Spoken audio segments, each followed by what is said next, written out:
Matthew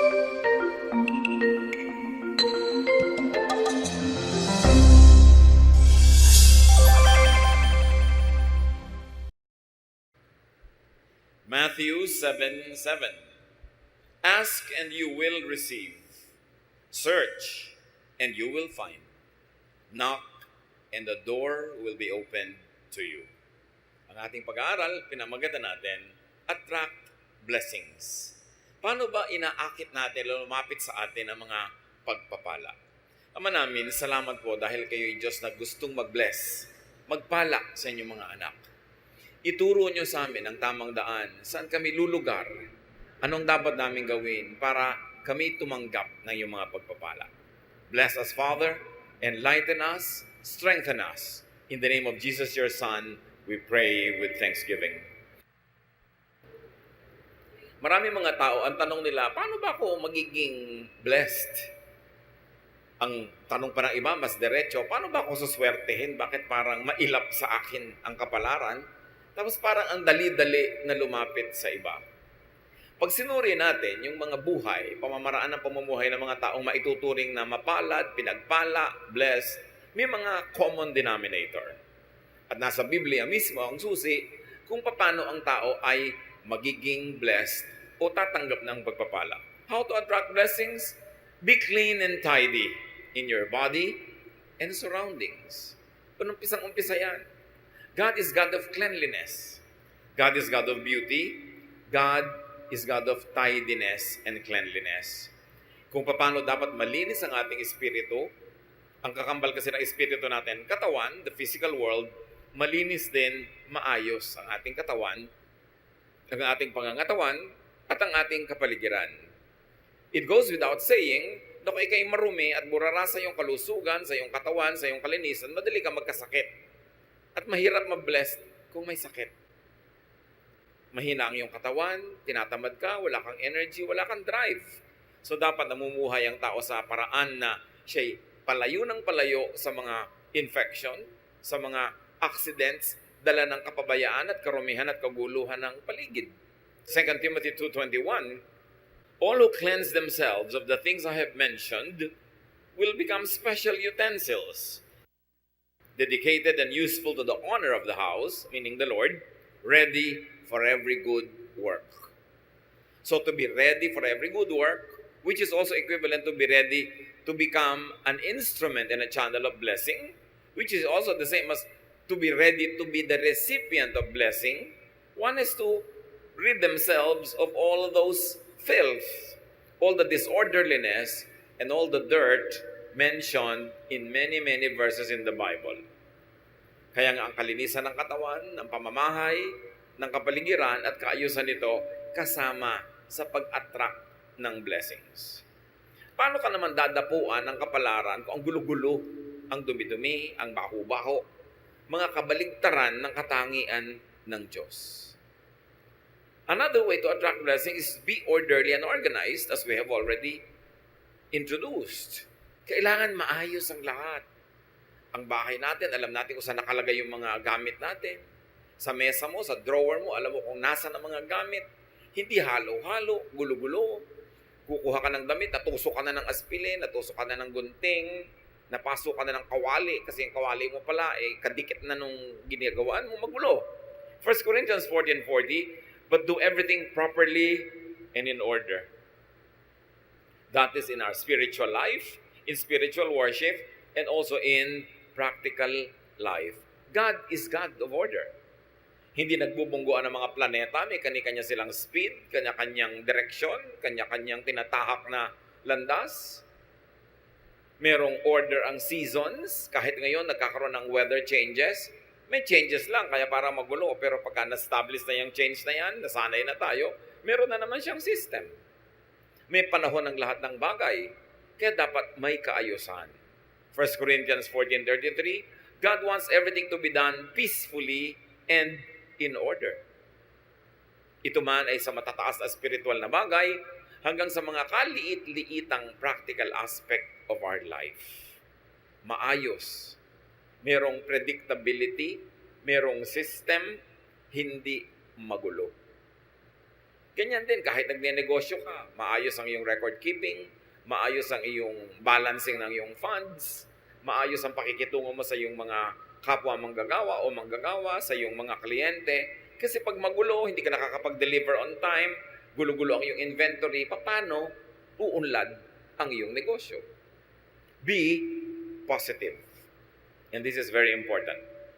Think positive. Be optimistic.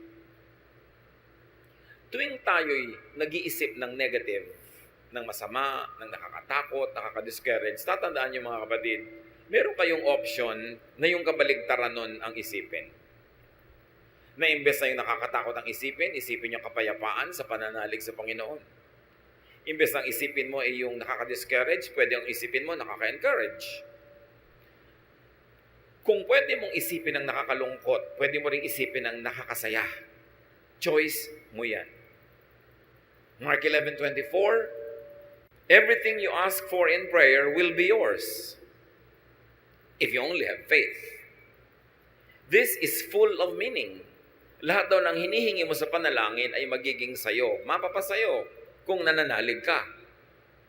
Ang akala ng iba, ang prayer, yun lang inuusal ng bibig. Yung Lord, magpe-pray na po ako, ito na po ang prayer ko, amen, at yun ang prayer. That is verbalized prayer, only one of the many forms of prayer. But thoughts, words, and attitude are prayers too. Sa palagay nyo ba, kinaklasify ng langit yung prayer na sinasabi ng iyong bibig na merong ending na this I pray in Jesus' name? Inihihiwalay niya ba yon sa mga isipin na pumapasok sa iyong utak? Sa mga iba pang salitang namumutawi sa iyong labik at sa iyong ugali? Lahat yan, prayer. At sabi, di ba, pag hinihingi mo at naniniwala ka, ibibigay sa iyo. Kaya yung iba sabi, ako, ang hirap ng pera. Mahirap ang kumita ng pera. Siguradong hirap yan sa pera. Kasi sinasabi niya, prayer yun. It is a statement of faith. Ano yung paniniwala mo? Na mahirap kumita ng pera. Di ba sabi, when you ask in faith, it will be given to you. Kaya pag sabi mo, yung biyanan ko, wala nang hope yan. Yun nga nangyayari, nawawala ng hope. Because that is your prayer. Pag lagi mo sasabihin, ang hirap ng buhay. Humihirap talaga ang buhay.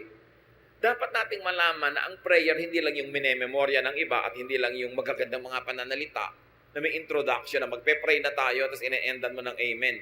Lahat ng tumatawid sa iyong isip, lahat ng lumalabas sa iyong bibig ay panalangin. Kaya pag sabi ko, wala na akong pag-asa, ganito lang ako, nagiging ganun ka talaga. Kasi yun ang hinihingi mo. And the greatest deception is people don't realize that they are always praying. And only when you think that way, will you realize that it is possible to pray without ceasing. Di ba sabi, pray without ceasing? Pwede ka ba namang hindi tumigil manalangin? Yes, kasi pati ang iniisip mo, panalangin. Pati ang panaginip mo, panalangin.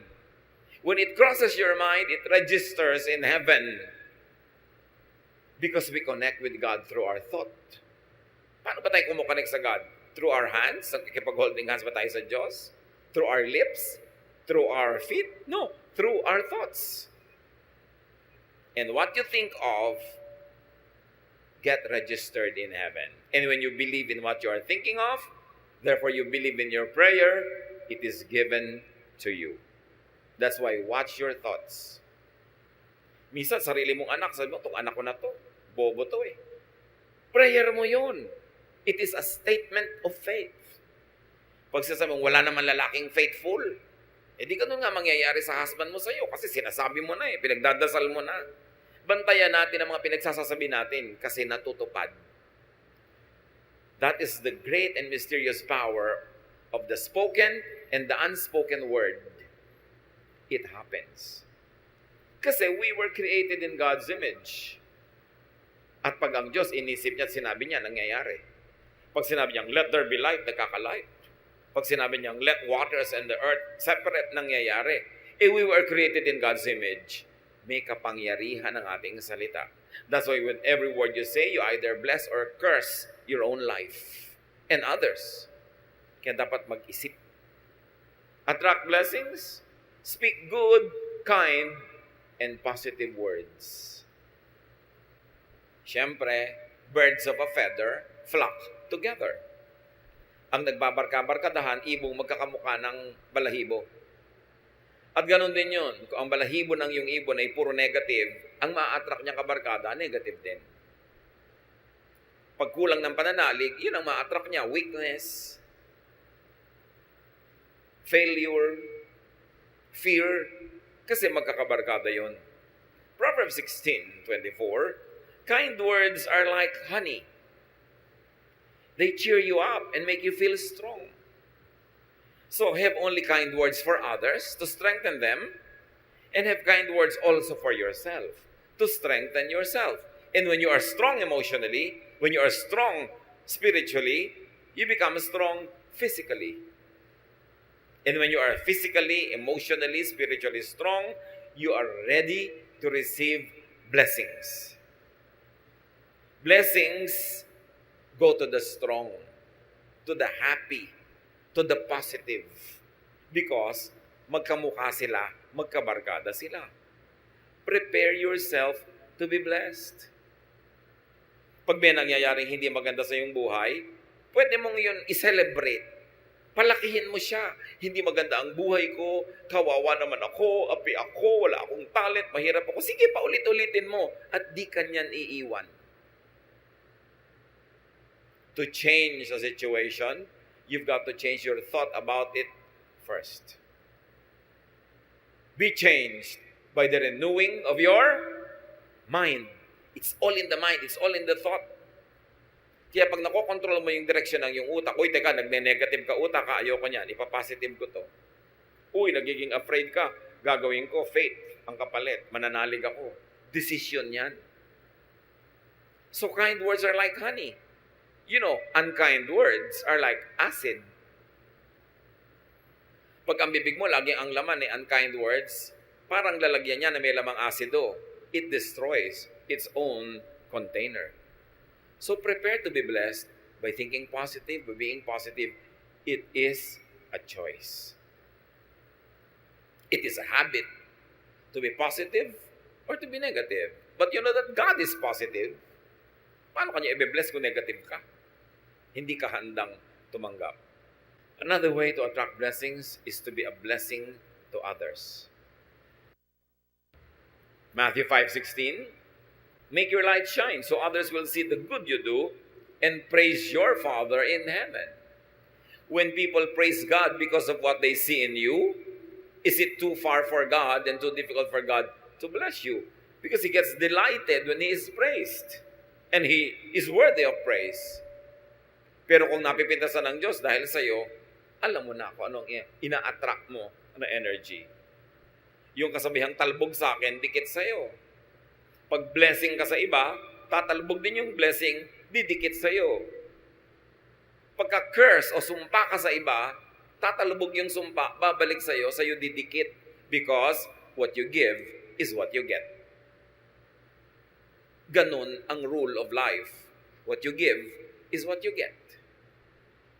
So when you give blessings, anong ibibigay sa'yo ng kalangitan? Kundi blessings din.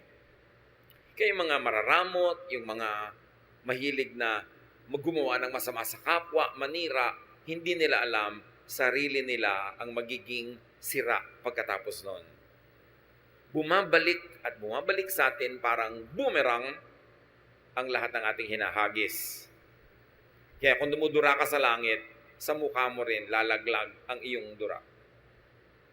Pagka nang aapi ka ng kapwa, may balik yon. Pag naninira ka, gumagawa ka ng masama, may balik yon. Kaya nakikita nyo ha, most of the time, yung mga chismosa, hirap sa buhay. At kung hindi man sila nahihirapan ngayon, baka bukas pa. Pero kadalasan, isipin nyo lahat ng chismosang kilala nyo sa buhay nyo. Mga hirap sa buhay. Kasi negative. Kasi laging naninira. You attract blessings, give. Be a giver of good things. Be generous with what you give. Proverbs 11:25, be generous and you will be prosperous. Help others, and you will be helped. Napakadali namang maintindihan. Gusto mo palang lumuwag ka sa buhay, sumagana, maging mariwasa, maging palabigay, at palabigay ng pabulosong paraan. Kasi sabi, pag tinutulungan mo ang iba, tutulungan ka rin ng Diyos at ng iba. Yan ang sikreto para lumuwag ang buhay. Huwag kang maramot. Nakikita niyo yung mga mararamot? Mga hirap na hirap din sa buhay. Kuminsan, ang damot-damot, laging nanlalamang, nakakaipon ng konting pera, tapos biglang isang grabeng sakit, ubos ang pera. Nagbabalansi lagi. God is the greatest accountant. Laging may debit, may credit, laging may balance. At binabalansin ng langit ang lahat ng negative na binibigay natin sa kapwa at sa mundo. At ganon din ang positive. Ibinabalik. What you give is what you get. Yan ang rule ng kalangitan. And you keep what you give away. Parang baligtad. Pero ganon talaga. You lose what you are trying to selfishly keep for yourself. But what you try to give comes back to you. And even if it doesn't come back to you the moment you give it, the mere fact na may ibinigay ka, ibig sabihin na una ka nang tumanggap. Kaya pwede ka na magbigay. Kaya kahit hindi ibalik yon, panalo ka na rin kasi may naibigay ka nga. Ibig sabihin, may natanggap ka na noon pa. Kung hindi, wala ka namang ibibigay. You attract blessings, be industrious. Kailangan masipag. Pag kami nagtatanong sa akin, young person, namimili kung sinong papakasalan among several choices, everything being equal, anak, sasabihin ko, tingnan mo kung sino yung masipag. Yung masipag, malayo yan sa gutom, lalo't smart.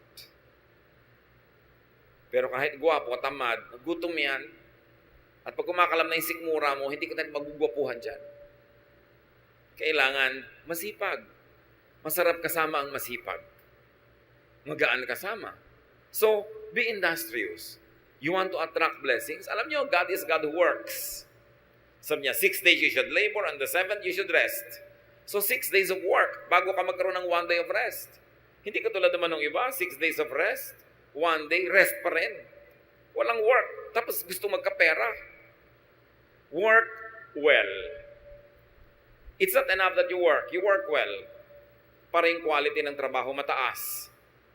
Nakakalungkot naman, ang sipag-sipag mo nga, pero napakaliit naman ang sweldo doon sa pinagtatrabahuhan mo. Dapat humanap ka ng iba na yung sipag mo masusuklian ng tamang katumbas na sweldo o kita o tubo. Kasi marami naman masipag, kaya lang hindi smart. Nagasgas na, napagod na, namatay na katatrabaho, pobre pa rin. Kasi yung kanyang ginagawa, hindi sapat yung kinikita niya sa kanyang pagod. Dapat sapat para sulit. Kung magtatrabaho ka ng 7 taon, 10 taon, 50 taon, dapat mas marami kang kinita kaysa nagtrabaho ka rin ng ganung kahaba na ang konti-konti ng kinita mo. Be productive. 1 Thessalonians 4:11. Try your best to live quietly, to mind your own business, and to work hard, just as we taught you to do. So, hard work. Focus on what you do, not on what others do. Pag lagi kang nanonood sa buhay ng iba, hindi ka makakapamuhay ng sarili mong buhay. Kailangan nakafocus ka sa ginagawa mo, hindi sa ginagawa ng iba. Then you can go deep, and you can go high, and you can go wide, and you will achieve more. 2 Thessalonians 3:10, we also gave you this rule. If you don't work, you don't eat. Naku, kung ang mga Kristiyano lang, susundin ito, karami ka mag-anak na ililibing sa gutom bukas. Pero mahilig kasi tayo magpremyo sa tamad. Bakit yung tamad? Laging sinusuportahan. Tapos yung masipag, ang pinaparusahan, sa kanya ipinapasan ang lahat ng gastusin ng mga tamad. Ito ang turo sa Biblia. Hindi ka nagtatrabaho, die. Mamatay ka sa gutom. Liban nila ikay sobrang tanda na, sobrang bata pa, o sobrang may sakit. But if you're able-bodied, you should feed yourself at least. Hindi mo dapat inaasa sa iba ang kakainin mo. Dito naman sa atin, may isang nagtatrabaho, may 5 kapatid na humihingi. Kaya aga-agang magbubuntis, mag-aanak, ang gatas ngayon hihingin na uli sa ating nagtatrabaho, sa kuya. Yun namang nanay, iiyak-iyak doon sa kapatid, ang kapatid mo, huwag mong babayaan. Bakit laging tamad na kapatid ko lagi ang abogado ninyo sa akin? Di na kayo sa akin naawa. Diba? May mga ganong magulang naman. Kung sino yung masipag, pinarurusahan. Yung tamad, pinapremyuhan. Hindi yun biblical. Pag nakaranas siyang magutom at kumalaman sikmura, magtatrabaho. 50 years old na, humihingi pa ng pang-load. Abay, huwag kang mag-cellphone kung wala kang pang-load. Diba? Huwag kang magsaya. Boring. Alam niyo yung mga tamad, laging boring. Laging nabobore. Subukan nilang magutom. Diba? So, if you want to eat, you work. And if you work smart, you eat. Dinadagdag natin yung smart. Although sasabihin ng grammar teacher ko, if you work smartly. No? But if you work smart, you eat. Hindi lang yung work ka ng work, pero hindi ka naman smart. Napapagod ka, wala kang kita. Marami rin ganun trabaho eh. Dapat sulit. But remember, brothers and sisters, laziness attracts hunger. It attracts many other negative things. Pagtamad, marami nang kakambal na problema. At dahil tamad, laging nabobor. Hindi kasi busy. Pag nabobor, iimbento ng mga kabalbalan. At usually, magastos ang bunga ng kabalbalan. Napapaaway, naglalasing, asawa ng maaga. May mga kakambal na mga problema, yung pagiging tamad. Kaya dapat ang tao busy lagi para mawala siya ng oras sa kabalbalan. Because an idle mind is the devil's workshop.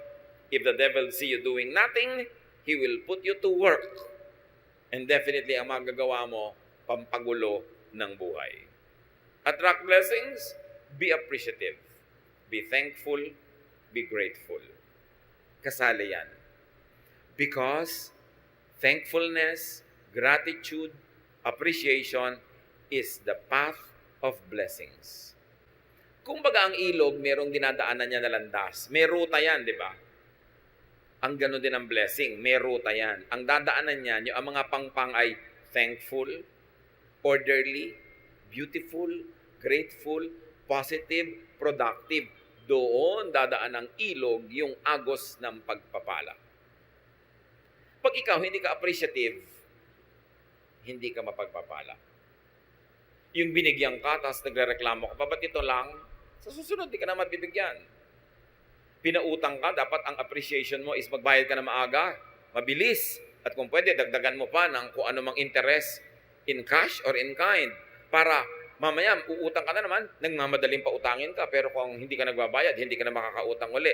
Mawawala na ang kanang credit, liliit ang mundo mo, natatanggal lang yung blessing. Ang mga nagbibigay, nagreregalo, nagpaparaya, siyempre, inaasahan din naman nun, magpapasalamat ka. At pagka hindi ka nagpasalamat, kahit hindi nila sabihin, dinaramdam din nila. At sa susunod, tatamarin na sila na tumulong sa'yo. Dapat appreciative. Nagpapasalamat lagi. Merong isang asawa, niregaluhan ng husband ng isang blouse. Pagbukas ng bag ng regalo, ang sabi agad, ay, hindi naman ganyan ang color na gusto ko. Sabi ng husband, lamunin mo para mawala yung kulay na ayaw mo. Dahil binigyan na nga, nagre-reklamo pa. May mga ganun, bibigyan mo ang hahanapin, kapintasan, reklamo, etc., etc. Pasalamat ka, binigyan ka ng blouse. Pasalamat ka, binigyan ka ng ganito, ng ganun. Hindi yung magre-reklamo ka pa. Si Jesus, may pinagaling siyang 10 ketongin. Nung naggalingan, nagtakbuhan na pa uwi yung Siyam. Isa lang yung nakaalala, ay, nag-about face, at nagpasalamat kay Jesus.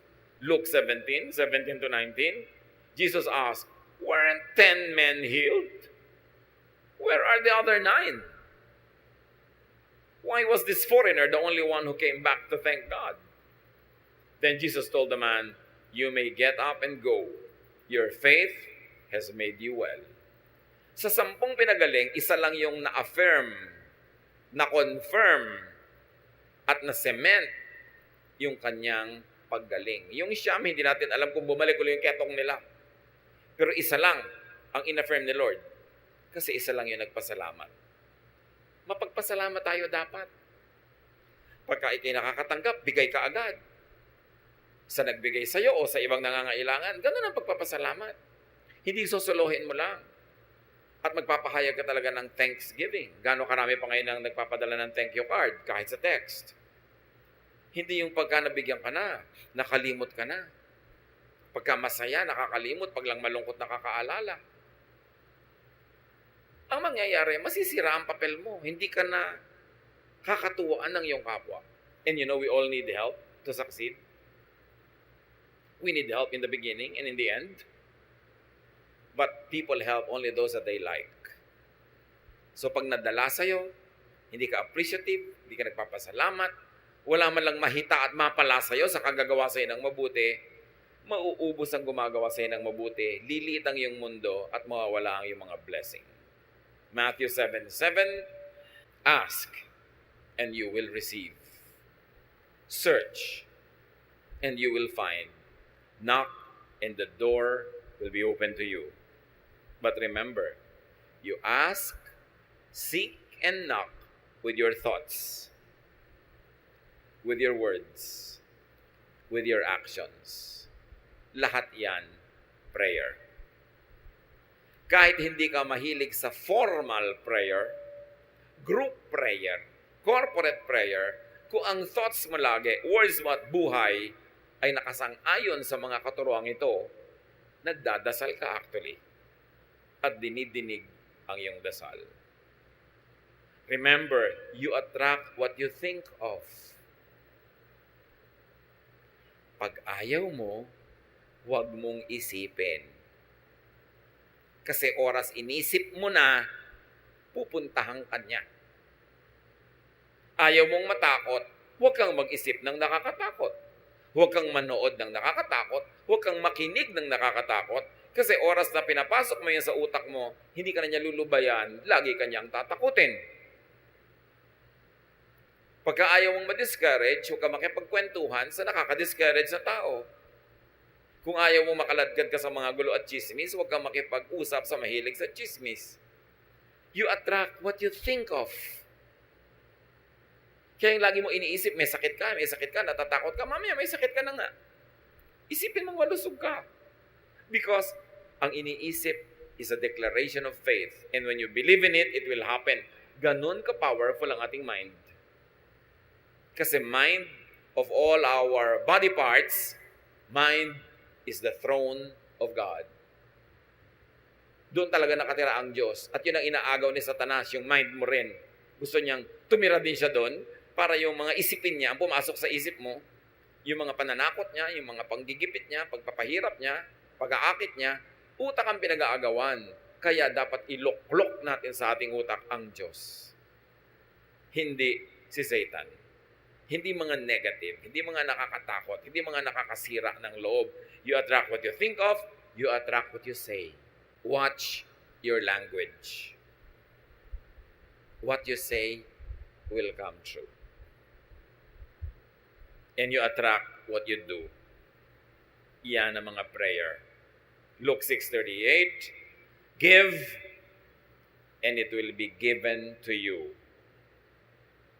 A good measure, pressed down, shaken together, and running over, will be poured into your lap. For with the measure you use, it will be measured to you. Kung anong ibinibigay mo, yun ang tatanggapin mo. Kung paano ka magbigay, ganun ka rin paano tatanggap. So give, and you will receive. Be a blessing, and you will be blessed. Dear Lord, we thank you for these reminders. Salamat sa mga paalala nyo na hindi naman mahiwaga para mabless. Itinuro nyo sa inyong salita kung paano kami mabibless. Buksan nyo po ang aming isip. At sa mga alam na namin, turuan mo kami maging masunurin, that we do not resist your word when we hear it. That today as we hear your word, we do not harden our hearts as in rebellion, kundi maging teachable kami. And we should be willing to change our ways, to change from negative to positive, from ungrateful to grateful, from unloving to loving, from unhappy to happy. Teach us, Lord, to pattern our thoughts after the thoughts of your Son, Jesus. Madisiplina namin ang aming isip at ang aming bibig at tumindig kami lumugar kung saan dumadaan ang agos ng iyong pagpapala. Pagbulay-bulayan natin ang mga ito, mga kapatid, kung paano i-apply sa ating personal life. Meditate on it for a minute. Think about what this message is telling us and decide to heed the word of truth, truth that liberates and empowers. Be alone with the Lord in silent reflection.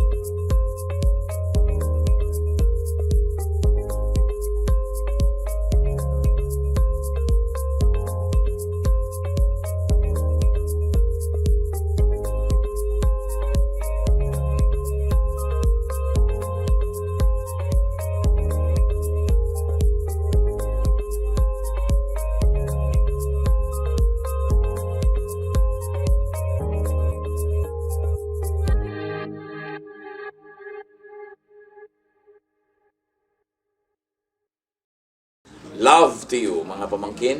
Dito tayo mag-aral ng salita ng Diyos. Dito tayo mag-aral ng mga practical na bagay, magdalanginan para sa isa't isa, makinig ng mga mensahe, at dito tayo magsasama-sama spiritually sa ating official Ed Lapis YouTube channel na ang address ay Sabi ni Kuya Ed.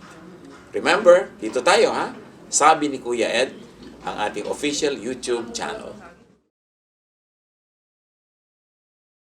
Do not forget to subscribe. Click the subscribe button and ring the bell for notification. Like, comment, and share our official YouTube channel. Visit Ed Lapis website for daily devotion, audio podcast, latest video message, send your prayer request, subscribe to mailing list and more. Visit edlapis.com.ph.